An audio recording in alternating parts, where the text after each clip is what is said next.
Premier ministre travaille avec le comité économique Japon-Vietnam de la Fédération des organisations économiques japonaises. La province de Bà Rịa Vũng Tàu vise à former des parcs industriels de haute technologie et respectueux de l'environnement pour s'orienter vers le développement durable. Le Vietnam prépare pour le 4e cycle de négociation du premier accord mondial sur la pollution plastique dans le but de ralentir les intérêts du pays.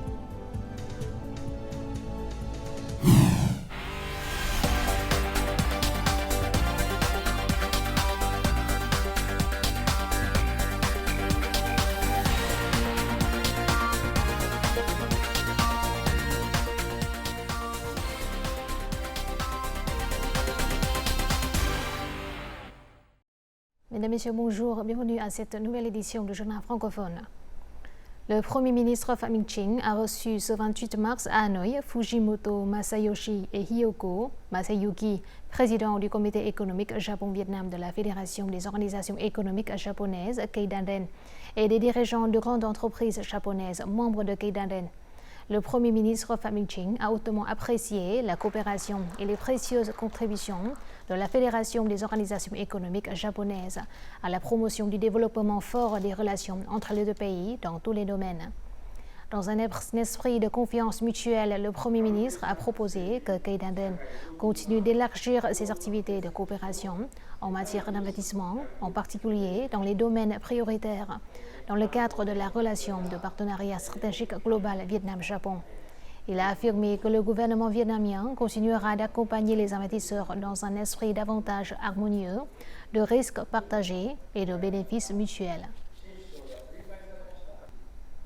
Le même jour, le Premier ministre Phạm Minh Chính a reçu à Hanoï Mme Caroline Tuc, directrice nationale de la Banque mondiale au Vietnam, venue le saluer au terme de son mandat.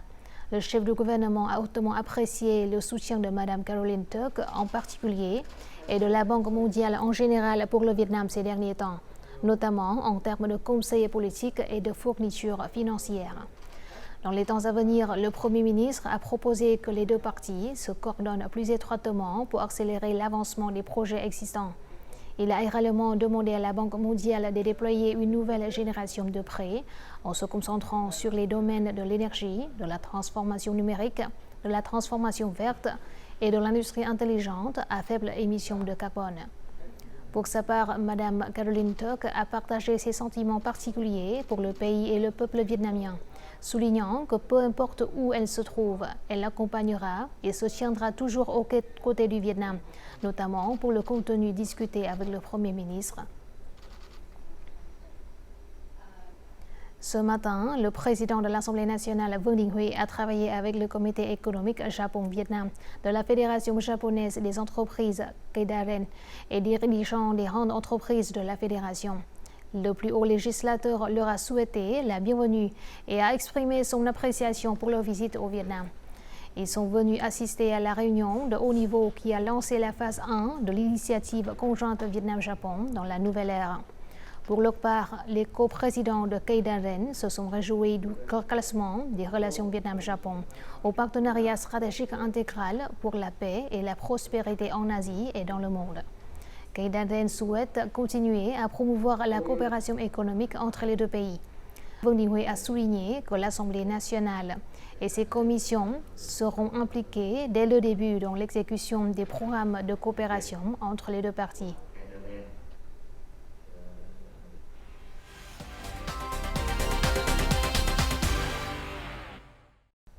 Le département américain du commerce a imposé des droits anti-subvention préliminaires sur les crevettes du Vietnam, de l'Inde et de l'Équateur.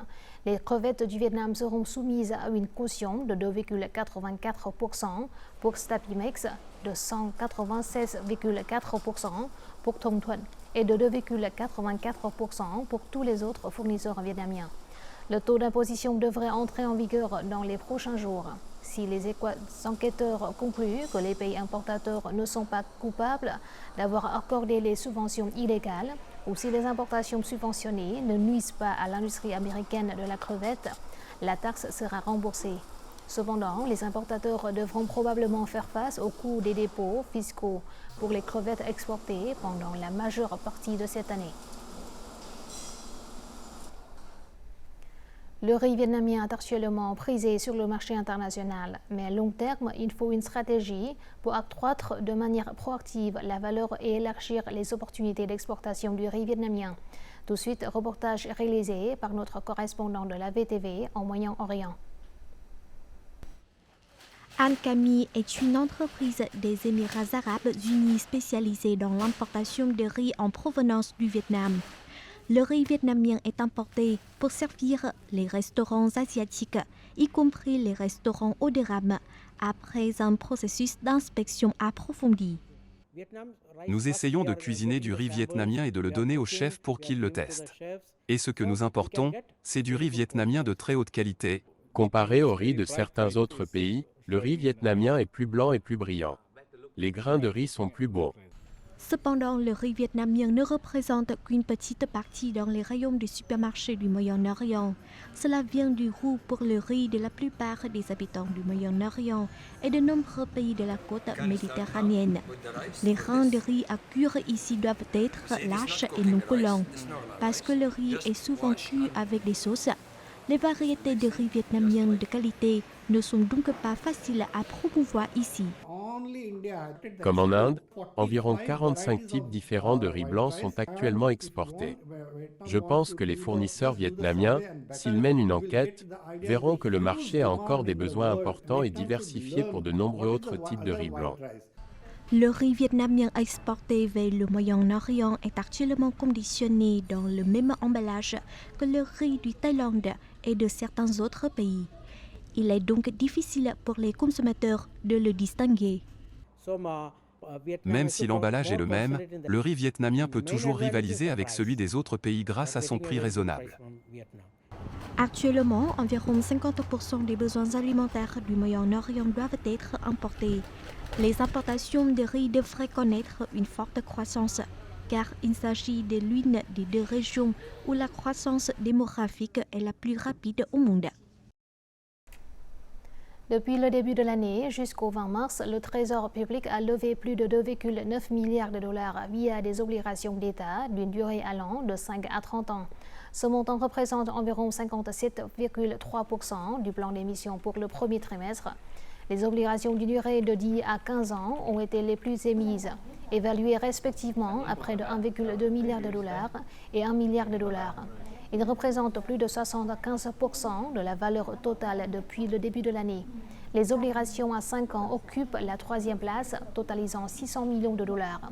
Au cours de la dernière semaine de mars, le Trésor public prévoit de lancer un appel d'offres pour 524 millions de dollars supplémentaires d'obligations d'État.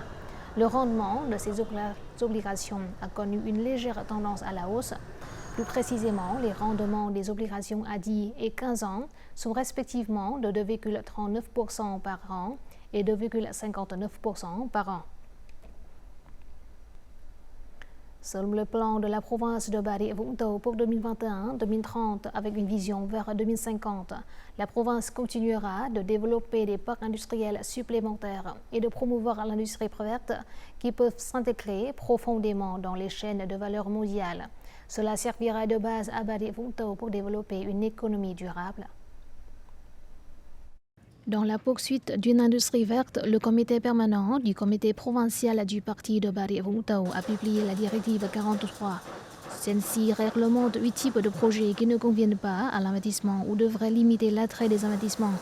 Ce sont des projets qui génèrent de grandes quantités de déchets et dépendent fortement de la main-d'œuvre.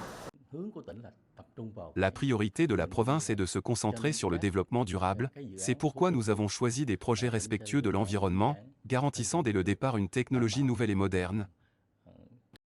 D'ici 2030, la province de Bà Rịa Vũng Tàu prévoit de créer des parcs de haute technologie et éco-industriels. L'objectif est d'attirer les investisseurs et la main-d'œuvre qualifiée dans les secteurs manufacturiers avancés. En conjonction avec les zones urbaines, celles-ci formeront de vastes complexes urbains, industriels, services. D'ici 2030, la province vise à disposer de 24 parcs industriels avec une superficie totale prévue à 16 000 hectares. Les développeurs d'infrastructures visent à optimiser les services fournis dans les parcs industriels. Cela permet non seulement aux entreprises opérant dans les parcs industriels d'augmenter la valeur ajoutée de leurs produits, mais aussi d'améliorer leur compétitivité sur le marché. L'objectif et la vision du parc industriel spécialisé de Pho My 3 sont de devenir un parc industriel moderne et le lieu d'investissement le plus optimal au Vietnam pour les investisseurs. Il vise à attirer des investissements directs étrangers de grande qualité et à grande échelle.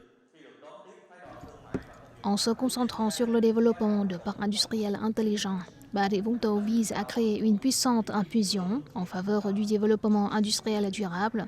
L'objectif est d'augmenter le nombre de projets intégrant des pratiques de production modernes en matière de protection de l'environnement entre 50 et 100% d'ici 2030. Alors que le deuxième trimestre de cette année approche, la production et la situation commerciale des entreprises du Sud retrouvent progressivement leur dynamique, entraînant une augmentation de la demande de recrutement. Pour limiter les pénuries de main-d'œuvre locale, Ho Chi Minh Ville s'est associé aux localités pour organiser des plateformes d'emploi au niveau régional. Cela aide les travailleurs à accéder aux emplois et les entreprises à trouver plus facilement des ressources humaines. Tout de suite, état de lieu.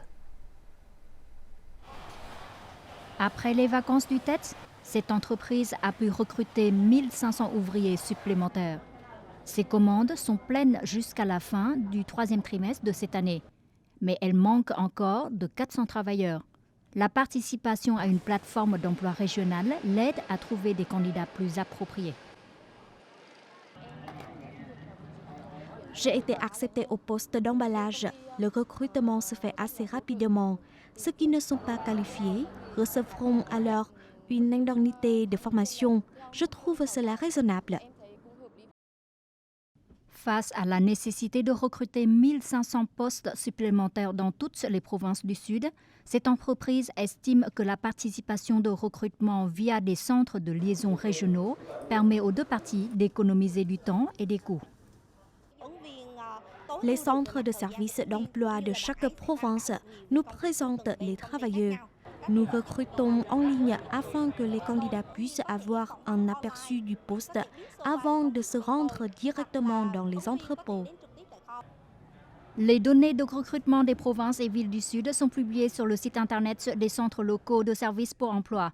Les travailleurs peuvent accéder aux emplois appropriés gratuitement. Notre centre de services pour l'emploi attirera des ressources humaines des localités pour venir travailler à Bình Dương. Les centres de formation professionnelle se connectent avec les entreprises pour proposer des formations selon les besoins. Au deuxième trimestre de cette année, 345 entreprises des provinces du delta du Mekong se sont inscrites pour recruter via la plateforme d'emploi régionale avec plus de 33 500 postes de travail. Ho Chi Minh Ville souhaite recruter 21 000 postes dans les secteurs tels que la chaussure, l'habillement, la main-d'œuvre, l'ingénierie mécanique et les technologies de l'information. Notre journal continue avec les taux de change et l'indice de la bourse du Vietnam.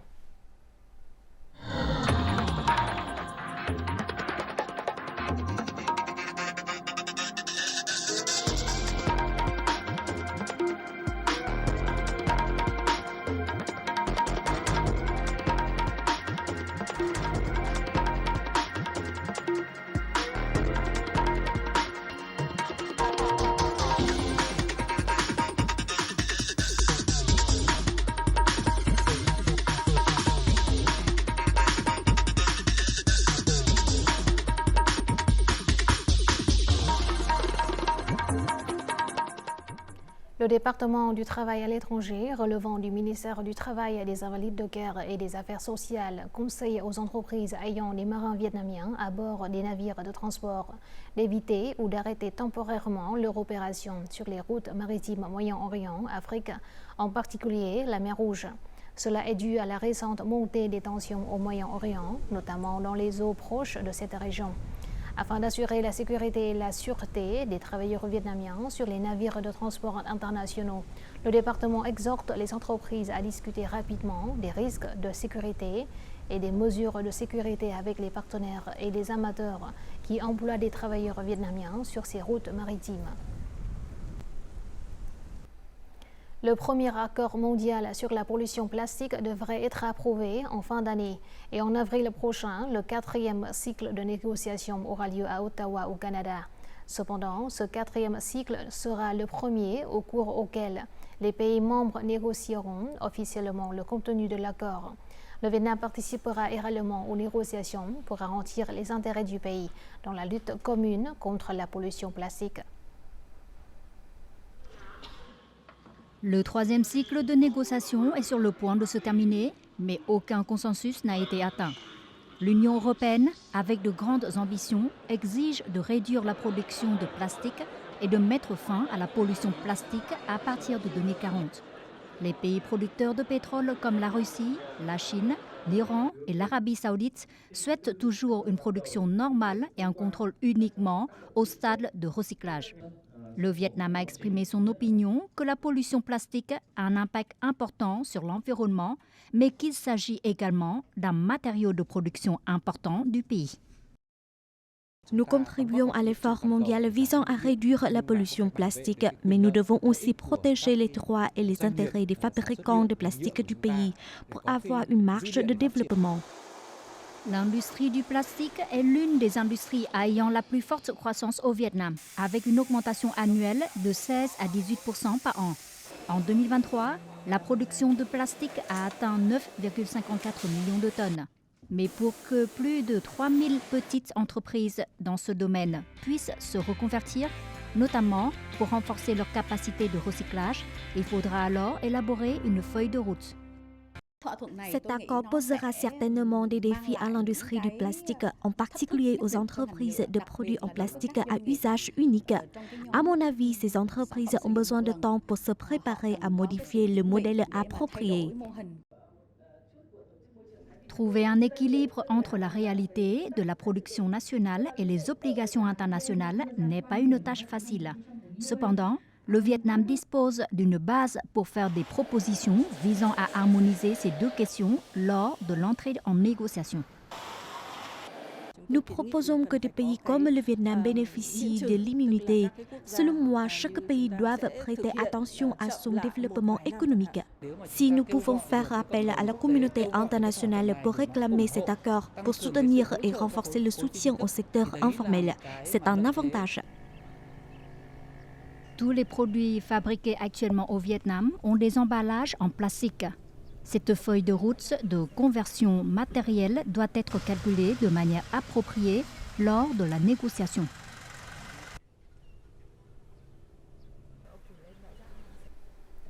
Dans le monde actuel de mondialisation et d'intégration internationale, on craint que les jeunes n'adhèrent qu'aux tendances modernes, négligeant les valeurs culturelles traditionnelles.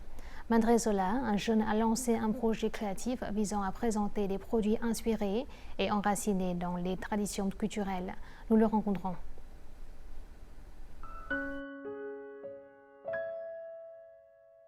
Ngo Viduk, né dans la banlieue de Hanoï, a choisi de faire revivre ses souvenirs d'enfance à la campagne en contribuant à la préservation des villages d'artisanat traditionnels.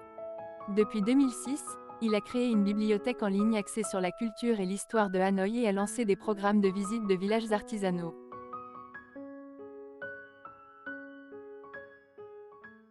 Depuis que je suis enfant, j'ai plusieurs produits artisanaux autour de moi. Mon amour pour les produits artisanaux est né de ces souvenirs. Plus je grandis, plus je trouve que ces produits tendent à disparaître. Il faut donc les préserver. Le nombre de personnes travaillant dans les villages artisanaux a considérablement diminué. Les gens abandonnent l'artisanat pour travailler dans d'autres professions parce que les revenus de l'artisanat ne leur suffisent pas pour gagner leur vie.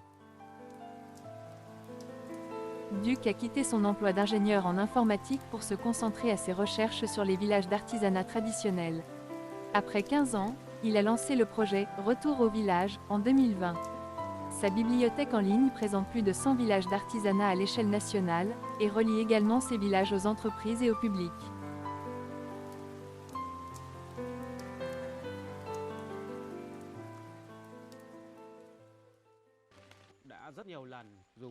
Duc s'est rendu plusieurs fois dans mon village artisanal. Il est même resté éveillé toute la nuit pour alimenter le four avec les ouvriers afin de comprendre la poterie. Il a ensuite partagé cette expérience et présenté des produits artisanaux à ses amis tant au niveau national qu'international.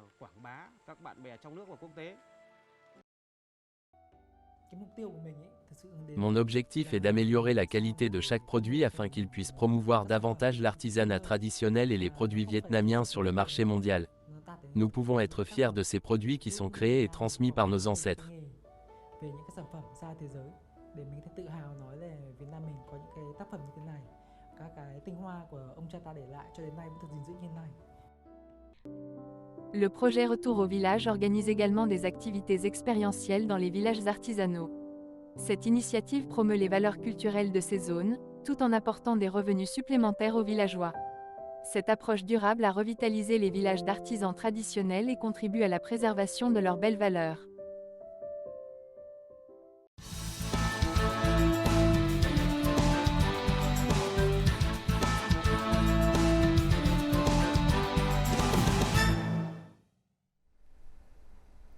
Né en 1993 à Ho Chi Minh Ville, Mạch Thị Thùy Khanh est actuellement pilote pour Pacific Airlines, membre de Vietnam Airlines. Initialement étudiante à l'Université d'architecture de Ho Chi Minh Ville, après avoir obtenu son diplôme, Khanh a décidé de se tourner vers le pilotage. Elle souhaite vivre des expériences avec les avions et explorer d'autres pays. Après avoir étudié dans une école de pilote du pays, elle a continué ses études aux États-Unis. En tant que femme pilote, Khanh a rencontré certains obstacles car selon beaucoup de personnes, c'est un métier réservé aux hommes.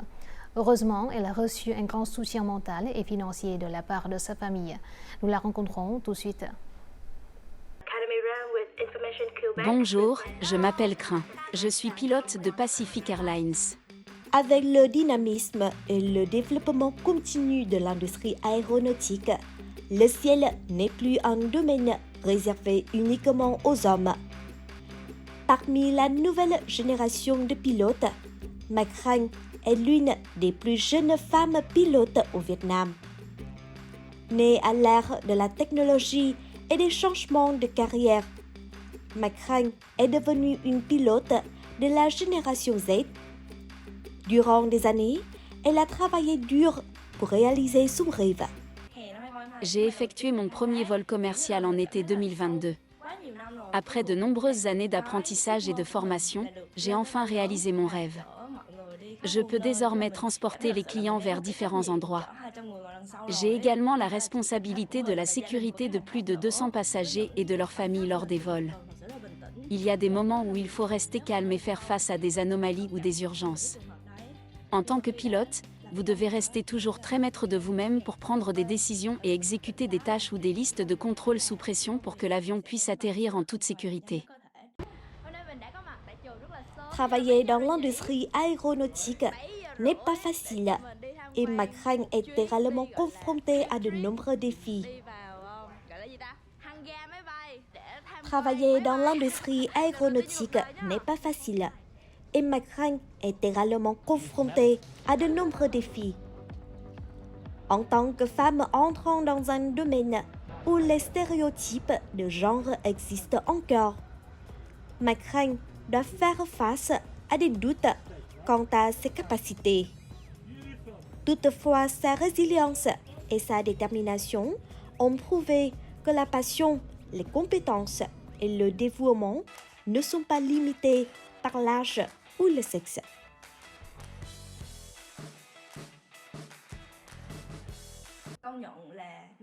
Devenir pilote est une tâche difficile. Nous devons avoir une bonne santé et un bon moral et rester très concentrés lors des vols longue distance. Et je pense que les femmes partagent les mêmes qualifications que les hommes pour accomplir ces tâches. Je suis heureuse de constater l'augmentation du nombre de femmes pilotes dans l'industrie aéronautique.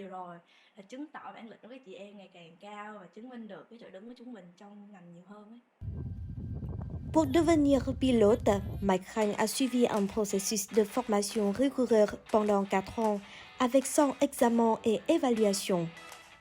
Elle possède aussi une chaîne YouTube personnelle avec plus de 65 000 abonnés, partageant ses expériences avec des jeunes qui souhaitent devenir pilotes, inspirant de nombreuses jeunes filles à oser poursuivre leur grand rêve.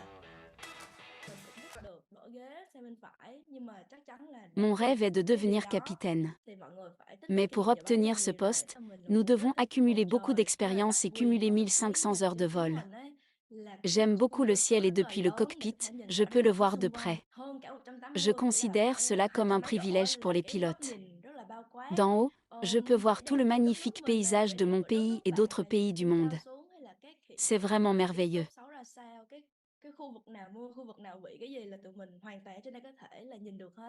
L'histoire de Mike Khanh a contribué à inspirer de nombreuses femmes pilotes en particulier et les jeunes en général. Pour elles, il n'y a pas de limite qui ne puisse être conquise si l'on ose rêver. À l'avenir, j'espère réaliser de nombreuses vidéos intéressantes sur le voyage à la conquête du ciel pour vous les présenter. Au revoir et à bientôt. Découvrons tout de suite les prévisions météorologiques dans les principales villes du Vietnam.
Voici la fin de notre journal francophone. Merci de votre attention. Au revoir et à la prochaine.